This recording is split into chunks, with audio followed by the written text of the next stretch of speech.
thought it was funny to mention my ex. During intimacy, he quietly stopped touching me. I never thought that a joke would ruin my relationship. For context, I mentioned my ex's name during intimacy as a joke, and my boyfriend went completely still and just stopped touching me. To be honest, I was just joking. I didn't expect things to turn out that way. But it's obvious my boyfriend didn't take it as a joke. He didn't even laugh or think it was funny, as I assumed when the words left my mouth. At first, I thought he was teasing me back. Pulling one of those, "oh, you think that's funny" moves. But the look on his face wasn't playful. It was cold and closed off, like I'd just flipped a switch I didn't even know existed. And immediately, he rolled away. That made me realize I might have just wrecked something in a few stupid seconds. And it was even stupid of me to think it was funny in the first place. Here's the thing. I'm not someone who blurts my ex's name out in bed on purpose. Never. I don't do that. And I never wish to do that to anyone. Me and my boyfriend, we've been together for almost a year, and things have been good. Better than good, actually. He makes me laugh, he spoils me, and he's never given me a reason to doubt him. My ex, the name I mentioned, is an ancient history. I barely even think about him, except when I'm making fun of how terrible he was. That night, it was supposed to be a throwaway joke. And in a way, I meant it as a compliment. Twisted, sure, but still a compliment. But apparently, in my boyfriend's head, it landed completely differently. This is because he didn't even give me the chance to land my joke properly. And he also didn't even give me the chance to defend myself. He just made the whole situation become weird and awkward, like I was trying to make a fool of him. I had no clue how dumb it was to say my ex's name during sex, and my boyfriend didn't even wait a second to show me how dumb I was. He didn't try to understand me before reacting. He didn't even try to see that I didn't mean it, except maybe I subconsciously did because I needed to get him out of my head. He was consuming me in ways I didn't like, and I thought a lighted-hearted way of saying his name, of reclaiming what he took from me, was what I needed. But now, I know that it was the worst time to do that. Here's the thing. A truth I've kept to myself until now, something I've never admitted to anyone and thought would always be my own little secret. Me and my ex had a weekend away a few days back. A few months ago, my ex showed up out of nowhere. We hadn't spoken since our breakup, which was rough, emotionally rough to be precise. He'd cheated on me more than once, I always complained, shouted, yelled, but things never got better. And I never got better either because no better person would stay with him after everything he put them through. But I did. I stayed because I loved him. I really loved him, and it was almost like I was obsessed. I never thought of how good it would feel to step away from him until I did. I thought I was going to crash and die without him because I had built my whole life around him, and I didn't know how to live on my own, let alone survive. But after I listened to a podcast about toxic relationships, emotional abuse, and healing, I felt empowered. So the last time it happened, I didn't yell or cry for a second. I didn't give him a scene like I always did. I just left. I had been obsessed with him back then, but the constant cheating killed whatever was left in me. I knew that if I had stayed to confront him about it, he would try to twist the story and manipulate me like he'd always do. Thanks to that podcast, I was able to pack up my broken self and leave. By the time he came back, I had already moved on. I was in a new relationship and things were solid with my boyfriend, but my ex acted like we'd never broken up. He came back with his same old sorry stories. He kept saying he was sorry, that we still had something and that I should hear him out. I told him no, stating that I was with someone else, and that he had his time, but he chose to misuse it. But he didn't seem to care. He kept showing up. It was annoying to a point because he kept showing up at our place, as if he knew when my boyfriend was not around. I felt like he was monitoring our lives, because he knew exactly when my boyfriend left and I was home alone. That was a bit creepy, I'd admit. But I didn't pay attention to it at that time. I was more concerned with his presence, the unwelcome and frequent visits. I warned him several times to stop, but he didn't listen. He paid no attention to me. He kept doing what was on his mind. That was always his way of life. I was worried and almost paranoid. Part of me worried my boyfriend might come home early one day and misunderstand if he ever saw us talking. But I also didn't want to deal with the drama my ex would cause if I told him off completely. And then I messed up. I kissed him. It was during one of his stupid visits. I hated it so much. We talked, and as we were conversing, I talked about the ugly things he did to me and how it broke me, and how he had no right to show up in my face and act like he was perfect to me when all he did was chase me away from him, and now he knew he realized he lost a diamond while going after trash. And that's why he was there, begging for another chance, but it was too late. The whole talk got so emotional, and I broke down in tears. He kept apologizing. He said he was so sorry, and in that process of him comforting me, we kissed. So passionately that I forgot I no longer belonged to him. At a point, realization set in and I pulled away. I don't even know if it was because I still loved him or because I missed the physical side of what we had. Maybe both. That's when he started threatening me. He said if I didn't give him a chance, he'd tell my boyfriend I was cheating. That was him. Always manipulative, always knowing where to hit. He said we didn't even break up and I just left. So technically we were still in a relationship, and I was wowed by his words. I tried to shut him down, but he swore he'd changed, that he just needed one weekend with me to prove it. I didn't want to, but I ended up agreeing. Not because I was gullible, but because I just wanted the whole thing to stop. I wanted to use that chance to also prove to him that no matter what we feel for each other, we are not meant to be together. I wanted so badly to prove him wrong, even when I recognized that being with him there awakened every feeling I had for him that I thought was dead. Still, I tried my best to stay composed. I didn't want to cheat on my boyfriend because he was good to me. So I brushed off every dirty thought that crossed my mind. And I told him, I'll think about the weekend he spoke about if he gives me his words that he would never show up again. And he did. I was partly relieved that the part of him showing up unexpectedly was being taken care of. But it got worse because I delayed my response and acted like he didn't exist. He started texting frequently, and my boyfriend was getting suspicious. I had to be super careful and begged him for more time. I was trying to buy time to clearly think of how I would carefully get rid of him without giving in to my desires or his desires. But then, my ex became more impatient and started barking like a mad dog, threatening to show up when my boyfriend was at home, and I had no choice but to say yes because I was running out of time. I had been thinking about excuses to tell my boyfriend so I could leave for the weekend without him suspecting anything. I couldn't come up with a solid one at first, but then an idea suddenly formed in my head. I could use my friends as an excuse. I hadn't seen them in a while, so my boyfriend would totally buy it without asking too many questions.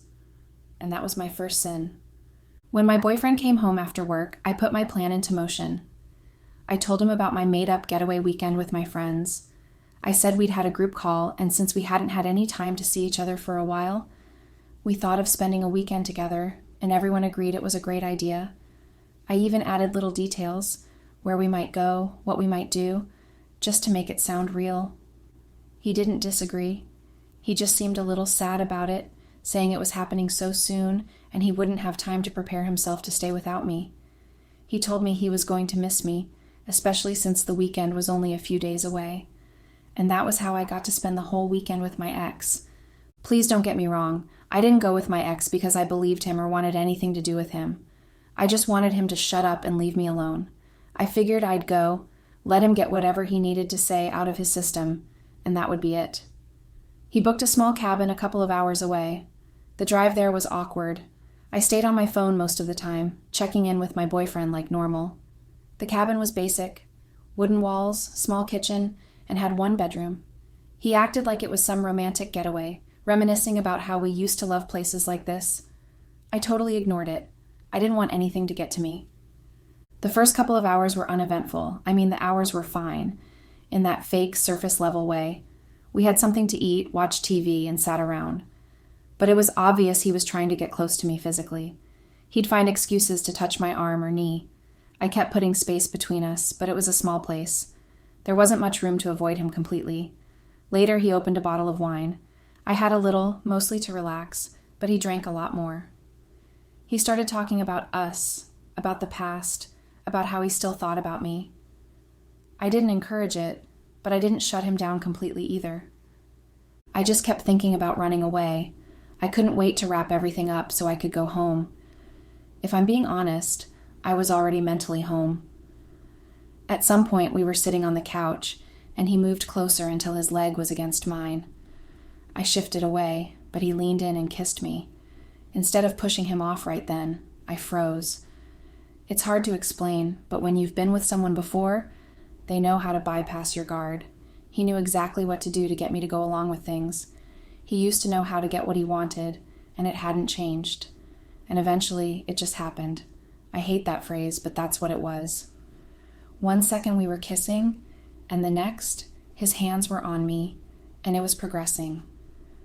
I know I didn't say yes to his touch, but on the other hand, I didn't stop him. Next, we ended up in the bedroom. I wouldn't call it something I wanted, but I also wouldn't say I was forced in the legal sense. Like I said, it was one of those it just happened situations that you regret instantly. Afterwards, I just lay there on the bed, feeling sick. He acted like we'd just reconnected in some deep way. I felt the opposite. I wanted to go home. The next morning, I tried to push for leaving early, but he insisted we go into town, grab coffee, make a day of it. Against my better judgment, I agreed. I figured I'd just get through it, and then I'd be done with this whole thing for good. I knew that the sooner I went along with whatever this was, the sooner I could get back to my life. We walked down the main street with coffees in our hands, and that's when we bumped right into his current girlfriend, the one he hadn't mentioned, and I didn't even know existed until that moment.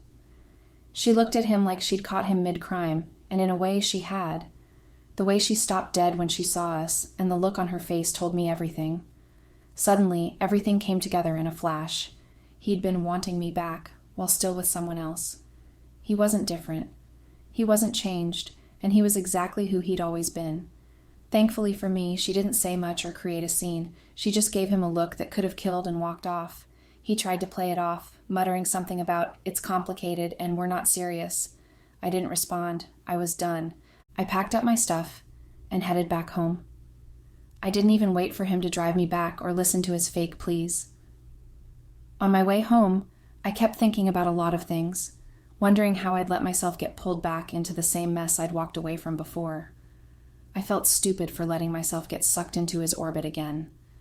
I hated him to the point that I cursed him. It's not like I wanted him back, but I'm broken to know that he messed me up all over, and I have to heal again. When I entered the house, thankfully my boyfriend was not around, so I just sat on the couch, feeling dirty, guilty, and angry all at once. I'd betrayed my boyfriend even when I didn't want to, and I'd given my ex exactly what he wanted, and I'd done it knowing who he was and what he was capable of. Later that week, he had the guts to text me like nothing happened, telling me he still thought we could work it out. I didn't reply. I blocked him on everything. But it was too late because that deeply messed with me. I couldn't undo the weekend.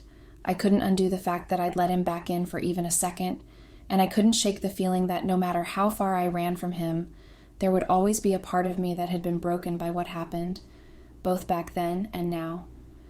And sometimes when I talk about him, there's a part of me that's not entirely joking. I don't miss him, I don't want him back, but the memories are still there, tucked away in corners of my heart I pretend don't exist. And I think in that split second, while trying to have a good time with my boyfriend, I let one of them break through. And that night was the first time we had sex since I came back. We had a perfect evening, reminiscing about our lives and memories we shared, and then we fell into it. I had a great feeling because I was finally enjoying the time with my boyfriend without escaping into my regret zones, but then all that shattered when I said my ex name. Additionally, my ex is super good in bed and makes me feel good all the time, but that was not why I mentioned his name. I mentioned his name because I was trying to forget about him, and I felt like it was funny and powerful doing that in that moment. When my boyfriend thrust into me, I moaned my ex's name twice, but before I could complete my sentence, my boyfriend quietly stopped and got off me. I swear, I wasn't trying to be disrespectful or think about my ex during that moment. I was trying to teach my body and my senses how to overcome his touch, how to not crave it, because I didn't want to fall into his trap again. And if my boyfriend hadn't reacted the way he did, he would have known that wasn't my intention at all. He would have known I meant to say, Max, my boyfriend does it better than you, and I'm over you." But I was cut short at his name. It's just that I was slow in saying the full sentence given the situation I was in, but the whole sentence had already formed in my head. We didn't talk about it that night. He just turned his back to me, and I could feel this wall between us that hadn't been there before. Then, the next moment, he stood up, wore his shirt, and stormed out. I don't even know when he returned, but I woke up to see him heading to the shower. I felt like he returned that morning, because I fell asleep after waiting and crying all night. He totally ignored me and acted like I didn't exist, and I didn't even know how to break the ice. I tried to joke with him over breakfast, but he gave me this small, tight smile and went back to scrolling his phone. The whole day felt off, and normally he'd text me random memes or stupid updates from work, but my phone stayed quiet and nothing came in. By the time evening rolled around, I was overthinking every little thing. Was he just busy? Was he waiting for me to bring it up? Or was this his way of showing me I made an unforgivable mistake? When he finally came home, he barely looked at me when he walked in, and I just stood for a good 5 minutes debating if I should go in and apologize or pretend nothing happened and hope it blows over. But it didn't blow over. My boyfriend called me into the room, sat me down, and said that after giving it much thought, he still couldn't wrap his head around why I mentioned another man's name during intimacy. That's why he had come to a decision. He was done with me, and I should pack up my stuff and go to the man's house I mentioned. You should have seen me. I fell to my knees crying. I was begging him, trying to get him to understand. I told him it was a joke, but he asked me to explain myself. He told me to tell him how moaning another man's name while he was touching me was a joke, because he couldn't understand. I was about to say it was more of a compliment because even though my sentence came out incomplete, I had wanted to say it to show myself that my boyfriend had more power and influence over me than my ex. But I couldn't tell him that when he asked at that point.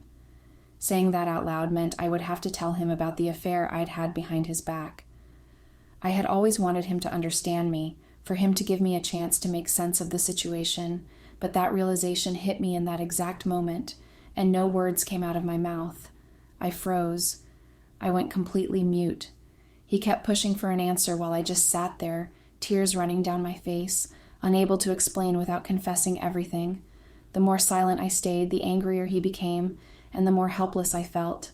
He sighed and told me I wasn't serious, that I was wasting his time, just like I had been a waste of time to him. Hearing that slammed me harder than I expected, and it forced me to confess because, in that moment, I was terrified of losing him completely. I didn't even want to imagine a life without him. So I called out to him as he turned to walk away, and he paused. My voice was shaking as I told him everything. I told him how my ex had kept showing up, how he'd been threatening me, and how I'd eventually given in. I admitted that the weekend hangout I'd told him I was going on with my friend was a lie, a cover so I could see my ex. The moment the words left my mouth, I saw the shift in his expression. He was offended, hurt, and angry at the same time. He told me I had no excuse for cheating on him, and he also said that if the truth was really what I'd just told him, then I should have come to him the very first time my ex showed up. I should have trusted him enough to tell him and to let him help me handle it, but I didn't, because in his words, I knew exactly what I wanted, and now he was gladly handing it to me. He told me to go and be with my ex, because he was no longer interested in having anything to do with me. He said that's why he felt disgusted, because I let it happen. I let it get to that point of sleeping with him, and now there was no way I could crawl back into his life. I've been crying and crying because I honestly don't know what to do next. My head is pounding from the stress. My chest feels like it's caving in, and every time I close my eyes, I replay the whole thing in my mind, wondering what I could have done differently. But none of that matters now. Before he walked out, he told me that by the time he came back, I should make sure I was out of his house. He didn't even give me a second chance. I've begged him for a change of heart. I've told him I'll do anything to fix this, but he's firm about his decision. I know I'm so done for. Update. My boyfriend, now ex, came back that day, but he paid no attention to my crying. He actually made me pack out. He did it without caring about me. My boyfriend and I stayed together because when I met him, I had nothing. I was a complete wreck. Now, I'm back to being a complete wreck. It's even more painful to think that it's still my ex, Max, that caused more wreckage. I'll never forgive him. Now that I have nowhere to go or stay, I asked that stupid Max to come prove his sincerity since he claimed to still love me and wants me back. But he's telling me that things are a little complicated, and he can't at the moment. I feel like trash he just tossed around, and now I've lost the love of my life over someone so stupid and nonsensical. I need to weed every trace of him out of my life. I can't keep suffering like this, and I can't keep letting him ruin every good thing in my life. I hate him, God. I really do.